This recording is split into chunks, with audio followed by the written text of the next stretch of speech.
오늘 저는 마태복음 26장 57절에서 68절 말씀 중심으로 해서 거짓은 무너지고 진리는 세워진다 제목으로 하나님 말씀을 증거하겠습니다. 예수님이 겟세마네에서 붙잡히셔서 여기 57절 보니까 대제사장 집으로다가 끌려가는 것이 이제 오늘 본문의 시작이죠. 예수님을 붙잡은 사람들이 제일 먼저 한 일이 뭐냐?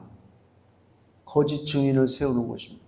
재판을 해서 예수님을 사형 판결을 내리고 죽여야 되는데 예수님이 죽을 만한 짓을 한 게 없잖아요. 사형 받을 만한 일이 없잖아요. 그러니까 죄 없는 죄를 만들어 놓은 거지. 거짓 증인 세워가지고. 지금 그거예요. 그러면 이 거짓 증인 세워서 예수님을 잡아 죽이려고 하는 사람들이 누구냐? 59절에 보니까 대제사장들과 온 공회가 예수를 죽이려고 그를 칠 거짓 증거를 찾았다. 대제사장은 뭐 말할 것도 없이 그 당시에 최고의 종교 지도자죠. 거룩하고 은혜롭고 존경받을 만하고. 그런데 그 대제사장이 뭐를 찾는다고요? 거짓 증거를 찾아요. 그 다음에 온 공회가 뭐 지금으로 얘기하면 국회. 공회원들은 굉장히 출세한 사람들이죠. 여기 구의원, 시의원들도 그 목에다 힘주고 돌아다니던데 참 이상한 사람들 많아요. 구의원, 시의원들. 이제 이거 선거법에 걸리나 이거 얘기하면 저기 지방선거 할 때 이렇게 잘 관상을 보세요. 그래서 목이 뻣뻣하다 싶으면 찍어주지 마세요. 그거 하기야 뭐 아쉬울 때는 다 숙였다가도 끝나고 나면 언제 봤냐 그러지. 근데 하여튼 그래요. 봐요. 거짓 증인, 거짓 증거를 지금 모으는 사람들이 누구냐면 깡패 집단도 아니고, 그죠? 못 빼어먹은 사람들도 아니고, 안다고 하는 사람들이죠. 제사장들, 그 다음에 공회 의원들, 뭐 지식도 그렇고, 성경도 그렇고, 모르는 게 없는 사람들이죠. 근데 그들이, 하나님의 일꾼이고 백성의 지도자라고 하는 사람들이 실상은 거짓을 조금 더 꺼려하지 않고 하고 있다. 그러니까 그런 사회는요, 사회 지도층이 거짓말을 밥 먹듯이 하는 사회는 뭐 말할 것도 없죠. 물이 위에서부터 아래로 흐르잖아요, 이렇게. 그 위에서부터 썩은 물이 내려온단 말이에요. 거짓샘을 부패한 물들이 내려오죠. 사회 분위기가. 그러면은 밑에 백성들은요, 자동적으로 따라가게 돼 있어요. 몇 주 전에 제가 얘기했죠. 두바이 쫀득 쿠키? 그 열풍이 불었잖아요. 지금 다 문 닫고 재고가 쌓이고 안 된대. 그게 왜 그런지 아세요? 그 흐름이야, 흐름. 한번 무슨 흐름이 타면 촤 그래. 그들이 또 뉴스 보니까 10몇 년 전인가 20몇 년 전에 모 개그맨이 방송에 나와서 봄동 비빔밥을 먹었대요. 뉴스 보셨어요? 봄동. 그게 지금 갑자기 유행이 돼가지고 마트에 봄동이 없어져요. 아이라고 사람들 참나 이상한 사람들이야.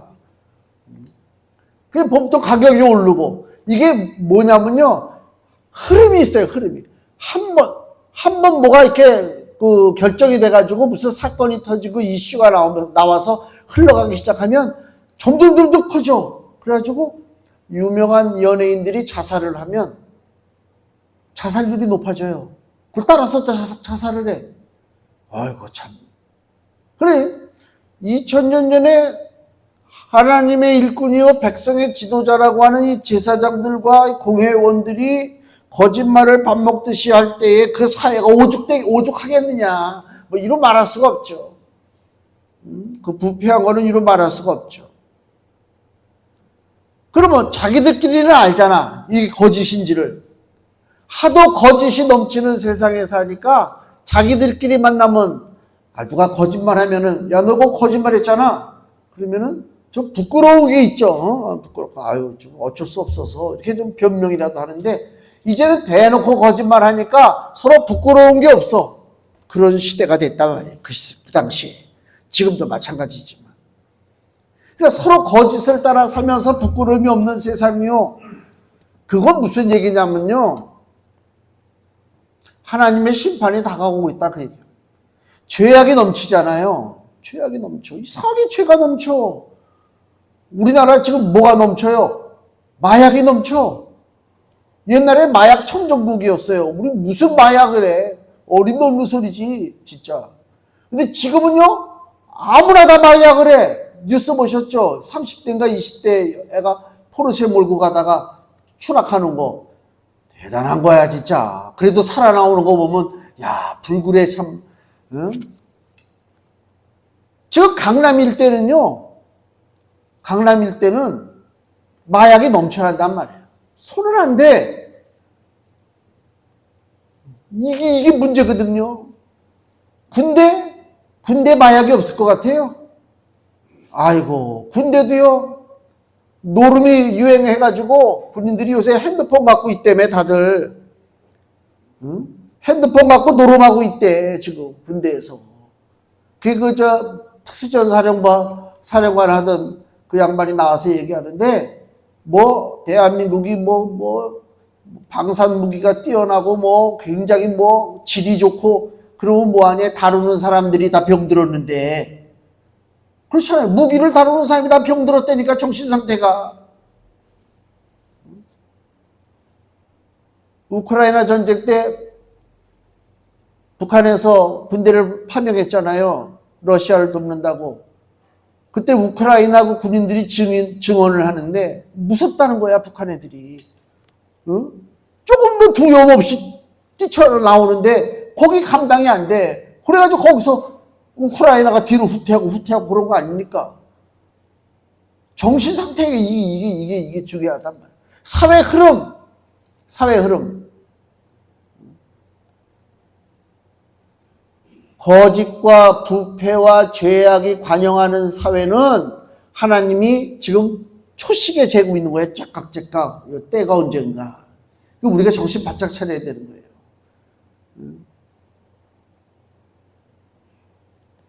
이란하고 미국하고 지금 미사일을 주고받고 싸우잖아요.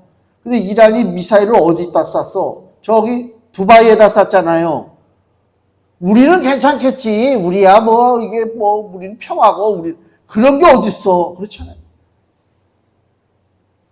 정신 바짝 차리지 않으면 안 된다. 주께서 책망하시는데요. 마태복음 23장을 보시면요. 27절. 마태복음 23장 27절 28절. 화 있을진저 외식하는 서기관들과 바리새인들이요. 회칠한 무덤 같으니 겉으로는 아름답게 보이나 그 안에는 죽은 사람의 뼈와 모든 더러운 것이 가득하도다. 이와 같이 너희도 겉으로는 사람에게 옳게 보이되, 그 당시 종교 지도자들에게 하는 얘기잖아요. 겉으로는 사람에게 옳게 보이되 안으로는 외식과 불법. 외식이 뭐예요? 그게 거짓이죠. 꾸미는 거. 그게 가득하도다. 그렇잖아요. 또 구약 성경 한번 찾아볼까요? 예레미야 6장 15절입니다.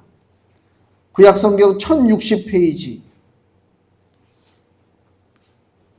예레미야 6장 15절. 구약 성경 1060페이지입니다. 예레미야 6장 15절. 그들이 가증한 일을 행할 때에 부끄러워하였느냐? 아니라 조금도 부끄러워 아니할 뿐 아니라 얼굴도 붉어지지 않았느니라. 그러므로 그들이 엎드러지는 자와 함께 엎드러질 것이라. 내가 그들을 벌하리니 그때 그들이 거꾸러지리라. 여호와의 말이니라. 부끄러움이 없어요. 죄를 짓고 거짓을 하고 사는데 부끄러움이 없단 말이에요. 텔레비전에 나오잖아요. 죄 짓는 사람. 요새는 중계방송도 잘해주대. 저 법원들. 거기 서서 재판받을 때에 진짜 내가 너무 어리석고 내가 바보 같은 짓을 하고 이렇게 살았구나. 이런 모습들이 보입니까? 그런 모습을 난 못 보겠어. 왜 이렇게 다들 잘난 사람들만 많은지, 그러니까 부끄러움이 없는 세상에 사는 게 너무 화딱지가 난다니까요. 고등학교 2학년 때, 내가 그 전에 말씀드렸나요? 포항에서 올라온 친구가 고등학교 2학년 때 우울증에 걸려서 그런지 자살을 했어요. 안 됐지 뭐. 얼굴이 선한데. 거기까지는 그래요. 반에 몇몇 애들이 선동을 해서 그 영혼을 달래주기 위한 그 탑 있잖아요. 그런 거를 모금을 해가지고 학교 교정에다가 세우자고 그러더라고. 아, 굉장히 인본주의고 굉장히 정이 많은 것 같잖아요. 난 반대했어요. 정이 없는 것 같아도 난 반대했어요. 왜? 그 죽음이 길 잃을 만한 죽음이냐? 그렇잖아요. 사회 분위기가 그렇게 되면 안 된다니까.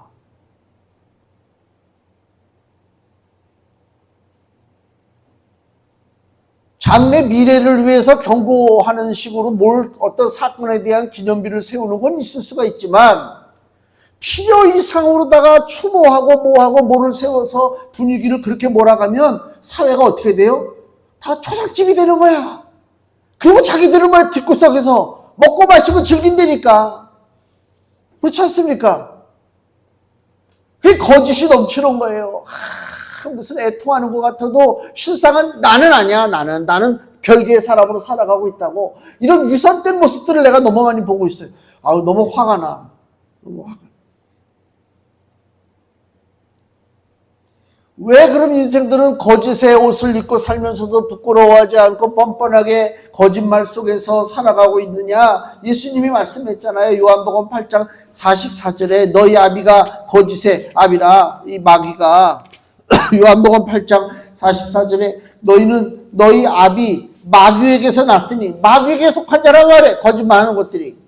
마귀에게 났으니 너희 아비의 욕심을, 즉 마귀의 욕심을 너희도 행하고자 하느니라.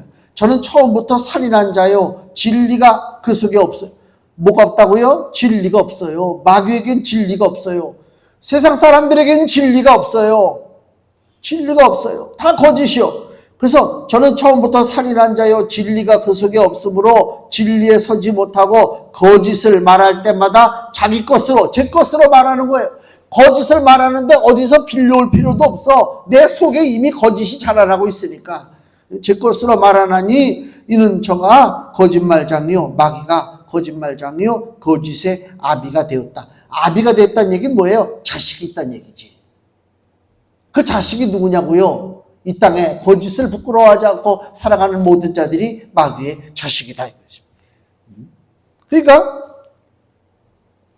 진리가 없기 때문에 거짓이 왕노릇하죠. 사람이요, 선한 구석이 없을 때 악함이 그 사람을 지배하는 거예요. 그 사람이 진리를 사모하지 않고 그 진실을 추구하지 않을 때 그 인생에 거짓이 오는 거예요. 예수님 믿는 것은요, 일주일에 한두 번 그냥 교회 나와서 믿음 생활하고 그냥 또 나머지는 그냥 사회에서 그냥 부닥치. 그게 예수님 믿는 게 아니고요. 치열한 영적 싸움이란 말이에요. 지금 이란과 미국이 전쟁하고 있잖아요. 성경에 다 기록되어 있는 거예요. 에스겔서에 기록되어 있고요. 유심히 내가 한번 이것저것 뒤져가면서 봤어요. 그 전쟁하는 게.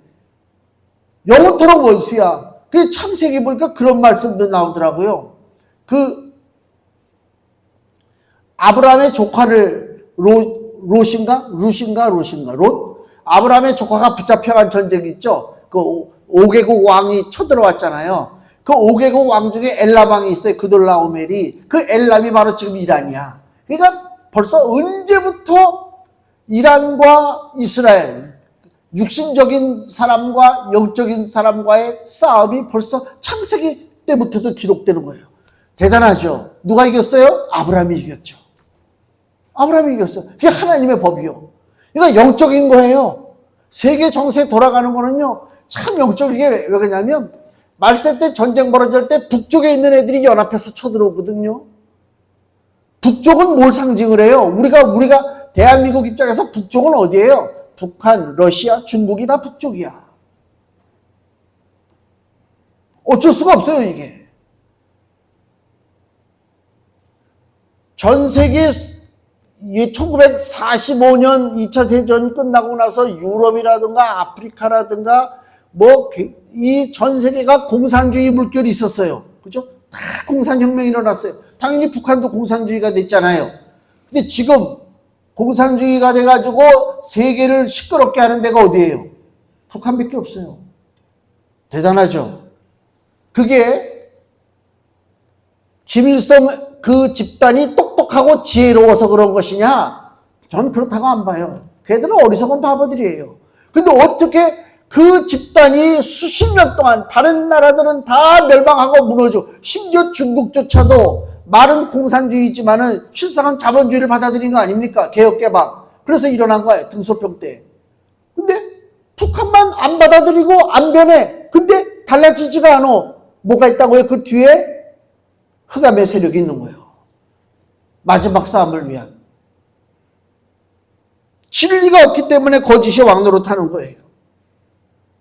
우리 삶에도요. 그래서 우리가 교회를 나오냐 안 나오냐, 예수님을 믿느냐 안 믿느냐 이런 개념이 아니라 그 삶에 진리가 있느냐 없느냐. 진리가 없는 삶을 산다고 할 때는 거짓이 들어올 수밖에 없어요. 거짓이 들어온다는 얘기는 뭐예요? 그 사람을 거짓된 길로 이끌고 가다가 결국은 멸망시키는 거 아닙니까? 그래서 우리는 진리를 찾는 거예요. 뭐 교회 나와서 무슨 그게 아니잖아요.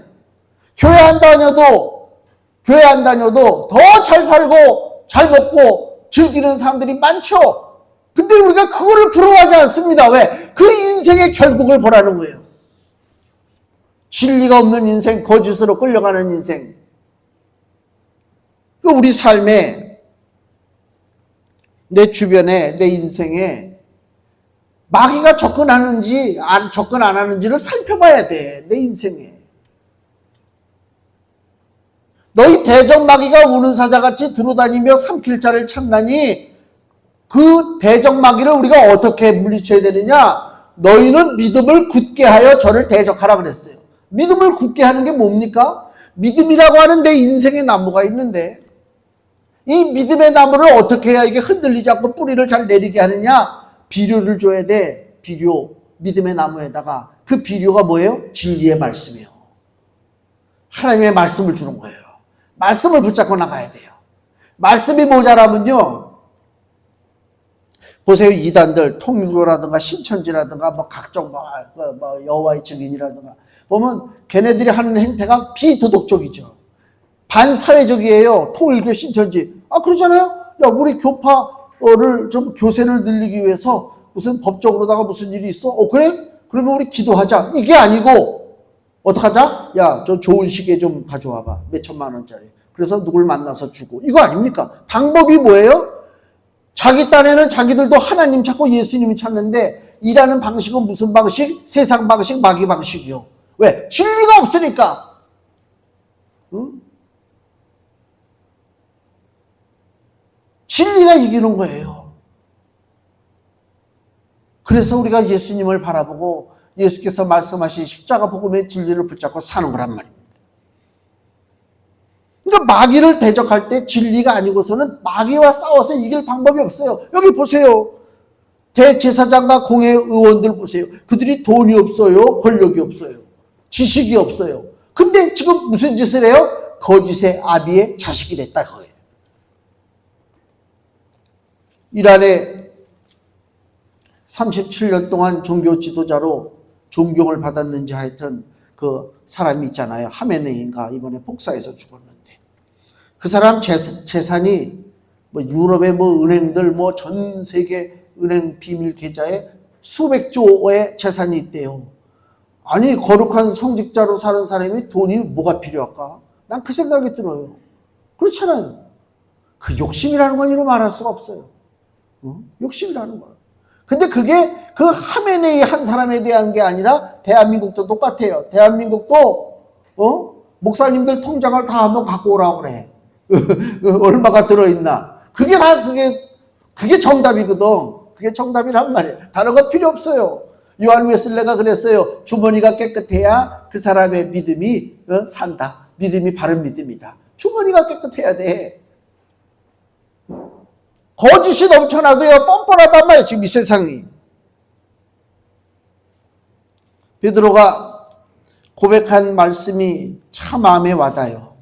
베드로가 물론 야단도 많이 맞고 그랬지만 요한복음 6장 68절에 예수님이 복음을 전하는데 사람들이 다 떠나가요. 못 알아듣고 너무 말씀이 어렵다고. 야, 뭐 예수 믿어봐야 뭐 좋은 것도 없네. 그리고 사람들이 떠나가요. 예수님이 12 제자에게 이르실 때 너희도 가려느냐, 너희도 떠나겠느냐. 그럴 때 베드로가 뭐라고 그래요? 요한복음 6장 68절. 시몬 베드로가 대답하되 주여 영생의 말씀이 계심에 우리가 네게로 가오리이까. 영생의 말씀이 뭐예요? 이 진리의 말씀이잖아요. 그 진리의 말씀 붙잡고 사는 거예요. 우리는 죽으나 사나. 그게 살 길이니까. 그게 살 길이요. 예수님을 이제 막 고소하잖아요. 사형시키기 위해서는 죄를 잡아야 되는데 오늘 여기 본문에 61절 말씀 보세요. 60절 61절. 거짓 증인이 많이 왔대요. 예수님을 얽어매려고. 근데 얻지 못하더니 거짓이니까 후에 두 사람이 와서 가로되 이 사람의 말이 즉 예수의 말이 내가 하나님의 성전을 헐고 사흘에 지을 수 있다 하더라 하니 이건 예수님이 진짜 한 말이에요. 그죠? 예수님이 그랬잖아요. 요한복음 2장에 예루살렘의 성전들 너무 형편없잖아. 이 성전을 헐라. 더 이상 여기는 하나님의 성전이 아니야. 왜? 예루살렘 성전에 장사꾼들이 들어와서 각종 무슨 뭐 짐승 같은 거, 비둘기 같은 거 팔고 돈 바꿔주는 환전상하고 뭐 그 많잖아요. 하여튼 이득을 취하고 탐욕의 장소가 됐단 말이에요. 하나님의 집이. 그 예수님이 보실 때 이 집, 내 집은 만민이 기도하는 집인데 하나님의 집인데 너희들이 강도의 소굴을 만들었도다. 예수님 그러시잖아요. 강도의 소굴은 보존해야 돼요? 아니잖아요. 강도의 소굴은 무너뜨려야 되지. 거짓된 집은 무너지고 거짓된 것이 무너질 때 뭐가 세워져요? 진리의 집이 세워지는 거예요. 인상 마찬가지죠. 우리가 뭘 세울 때도 잘못된 거 있으면 싹 깨끗이 청소해버리고 새롭게 세워야지 대충 했다가는 같이 무너지죠. 거룩한 집이 무너져야 진리의 집이 세워집니다. 디모데전서 3장 15절 말씀 보면요. 우리 저 교회 입구에도 붙여놨는데 뭐 관심이 없으면 뭐라고 썼는지 전혀 모르지. 신약성경 339페이지 디모데전서 3장 15절 만일 내가 지체하면 너로 하나님의 집에서 어떻게 행하여야 할 것을 알게 하려 함이니 여기 하나님의 집이 나오죠. 교회를 상징하는 거예요. 교회를 하나님의 집이라고 그래요. 이 집은 즉 교회는 살아계신 하나님의 교회요 진리의 기둥과 터이니라. 하나님의 교회는 뭐로 세워진다? 진리의 기둥과 터전이라. 거기에 세워지는 게 하나님의 교회다. 그 얘기를 하고 있는 거예요. 하나님의 교회가 진리의 터전 위에 세워집니까? 하나님의 교회가 진리의 기둥이 잘 받치고 있습니까? 하나님의 교회를 돈으로 바칩니까? 하나님의 교회를 명예와 권력으로 바칩니까?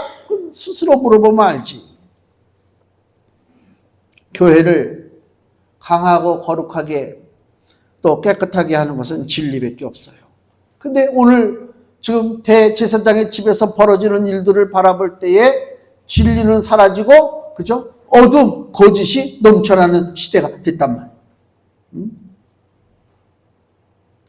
다시 여기 64절을 보세요. 거짓이 넘칠 때에 예수님이 뭐라고 말씀하시냐면 예수께서 가라사대 네가 말하였느니라. 그러나 내가 너희에게 이르노니 이후에 인자가 권능의 우편에 앉은 것과 하늘 구름을 타고 오는 것을 너희가 보리라 하시니 예수님이 오신다고 얘기하는 거예요. 왜 예수님이 오신다고 얘기합니까? 칭찬하려고? 아니요. 심판하려고. 요한계시록 1장 7절을 보시면요. 요한계시록 1장 7절 예수님이 오시는 것에 대한 더 구체적인 얘기가 나오죠. 천사들이 하는 얘기입니다. 요한계시록 1장 7절 볼지어다 구름을 타고 오시리라. 각인의 눈이 그를 보겠고 그를 찌른 자들도 볼 터이요 땅에 있는 모든 족속이 그를 인하여 애곡하리니 그러하리라. 아멘. 예수님이 오실 때에 사람들이 기뻐하지 않는데요. 성경 분명히 그래요. 사람들이 애곡한대요. 애곡이 뭐예요? 사람 죽은 것처럼 운단 말이에요. 왜? 내가 죽으니까. 심판받잖아요. 예수님이 오늘 본문 64절에 그래 내가 너희에게 이르노니 인자가 권능의 우편에 하나님의 우편에 앉은 것과 하늘 구름을 타고 오는 것을 너희가 보리라. 예수님이 제사장들에게 얘기했어요. 왜? 너희들 저 거짓이지 내가 반드시 와서 너희들을 심판할 것이다. 그러기 위해서는 지금 내가 십자가에서 죽을 수밖에 없다. 이 말씀을 지금 예수님이 하시는 거란 말이에요. 거짓된 교회와 거짓된 하나님의 집은 무너져야 됩니다.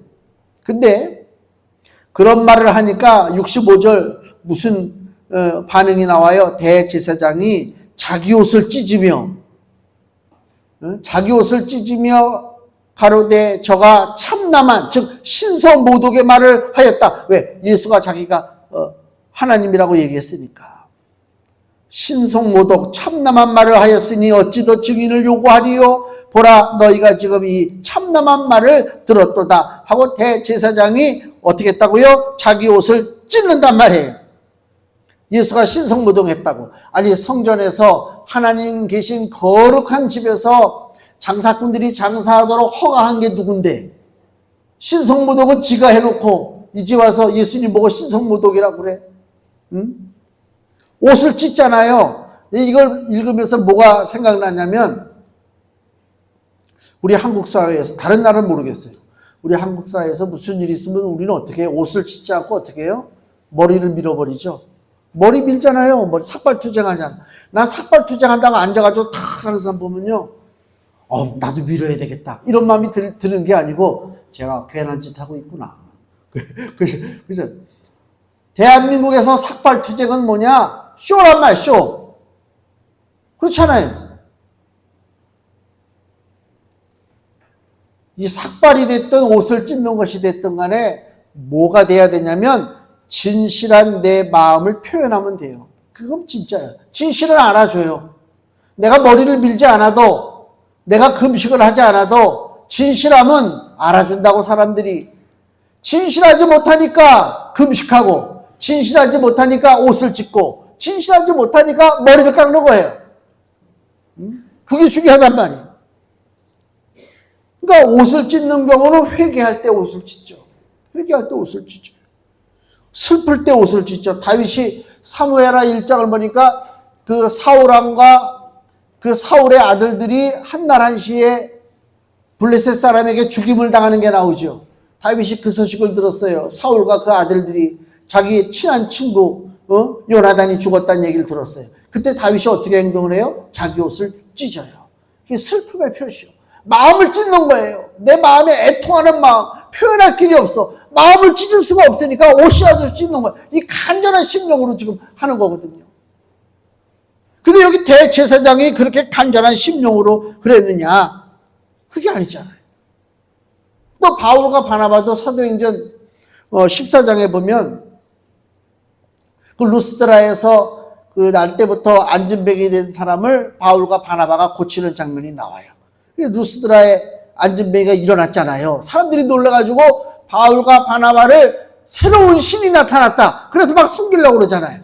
그때 하나님의 영광을 가로막는다고 생각해서 바울과 바나바가 한 행동이 뭐냐? 옷을 찢는 거예요. 나는 하나님의 영광을 가리지 않습니다. 옷을 찢는 거예요. 지금 여기 이 대제사장이 옷을 찢는 게 뭐냐 도대체? 진실된 마음이냐?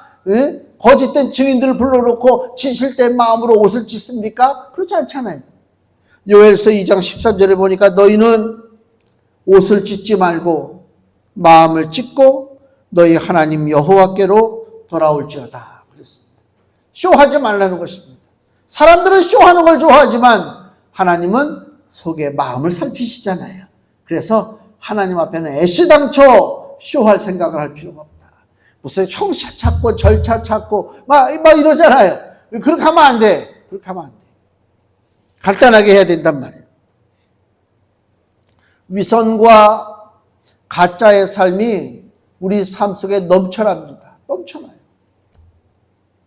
며칠 전에 교회에 있는데 집에서 전화가 와가지고 나보고 올 때 농협에 들려서 쪽파를 사오래. 그래서 내가 순간적으로 무슨 단어가 생각난 줄 아세요? 아, 쪽파를 사오라고? 야, 시쳇말로 쪽팔리네 진짜. 내가 그 생각이 들더라니까. 응? 쪽파를 사오래. 아, 차를 몰고 온 것도 아니고 차를 몰고 와서 얼른 사가지고 차에다 싣고 가면 되는데 거기서 걸어 다니니까. 감사한 거예요, 그것도. 하나님 앞에 감사한 거예요. 쪽파 사들고 걸어가는 모습도 이게 내 진짜 모습이야. 응? 그래갖고 쪽파를 사러 갔는데요. 여기 농협은요, 얼마나 장사가 잘 되는지, 그 직거래를 해가지고 사람들이 막, 아줌마들이 막 환장하고 달라들어서 막 쓸어가. 근데 마침 쪽파가 2단이 남았는데 내가 이게 맞는 쪽파인지 아닌지 모르잖아. 그래서 이걸 사진을 찍어서 집사람한테 보내고 전화를 하면서 통화하는데, 아, 왜 아줌마가 나를 밀고 들어와가지고 그걸 남은 2개를 가져가려고. 그래서 내가 일부러 들으라고, 이거 2개밖에 안 남았는데 나 이거 없어지게 생겼는데 내가 막 그랬다니까. 그러니까 아줌마가 움찔하더라고. 이 사람이 쪽파 사는 사람이구나. 그래서 내가 쪽파를 얼른 주워다가 쓰레기 종량 봉투 분홍 색깔 거기다가 넣고 여기서 집에까지 딱 흔들고 오는데 제가 유심히 봤어요. 나는 괜찮아요. 나는 뭐 상관없어요. 그런데 여자들은요, 저를 유심히 안 봐요. 왜냐면 여자들은 늘 들고 다니는 게 그거가. 저는 들고 다니는 걸 싫어해요. 옛날에 청년 때 교회에서 바닷가 수영회 갈 때도 들고 가는 걸 싫어서 포크 하나인가 숟가락 하나만 들고 간 사람이야. 딱 꽂아가지고. 그래서 이걸 종량봉투에 들고 걸어가는데 여자들은 관심이 없는데 제 나이 또래의 남자들이 있어요. 오면서 봐요. 야, 참 그렇구나. 쟤도 저렇게 사는구나. 그리고 이제 지나가는 것 같아. 볼 때는. 응? 그 내가 감사한 게 뭐예요? 내 원래 모습을 하나님 보여주시는 거예요. 그렇지 않습니까? 지금 이 나이에 어디 가야 무슨 저거 있어? 쪽파라도 살고 다닐 수 있으면 감사한 거지. 얼마나 감사해요. 우리 사회가, 우리의 그 삶이요, 뭔가 자꾸만 이렇게 막 숨기고 위선으로 살려고 그러고, 뭐 잘나 보이려고 그러고, 그래서 동창회 갔다 오면 속상하고 서로 잘난 척 하잖아. 좋은 가방 들고, 좋은 목걸이 하고, 뭐 좋은 시계 차고. 그런데 가면 막 오히려 마음이 상해가지고 막 그러잖아요. 그러지 마세요. 나는 이렇게 살아. 진리 가운데. 그게 이런 거야. 그게 사는 길이란 말이에요. 거짓과 위선과 거역의 나라가 무너져야 진실과 순종의 나라가 세워집니다. 사울의 나라가 무너져야, 사울은 거짓한 사람이요, 하나님 앞에 불순종한 사람이요. 그 사울의 나라가 무너져야 누구의 나라가 세워진다고요? 다윗의 나라가 세워지잖아요. 이게 이치예요. 하나님의 이치란 말입니다. 금주 말씀을 보세요. 다니엘 2장 44절. 같이 읽겠습니다. 이 열왕의 때에 하늘의 하나님이 한 나라를 세우시리니 이것은 영원히 망하지도 아니할 것이요 그 국권이 다른 백성에게로 돌아가지도 아니할 것이요 도리어 이 모든 나라를 쳐서 멸하고 영원히 설 것이라. 아멘. 하나님의 나라가 영원해요. 우리가 하나님 나라 백성이에요.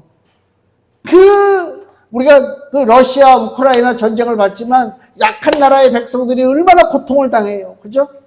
간절하잖아요. 죽임을 당하고 무너지고 이루 말할 수 없는 고통이요. 근데 하나님이 우리에게 나라를 주셨어요. 누구의 나라? 하나님의 나라를 주셨어요.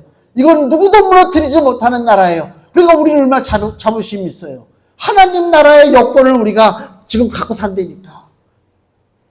그 얘기는 거짓된 세상에 주눅들지 말고 제일 강하고 영광된 나라의 백성이 된 것을 기쁘게 여기고 용기를 가지고 세상과 맞서서 진리로 승리하는 하나님의 자녀가 되시기를 예수님의 이름으로 축원을 드립니다. 기도하겠습니다.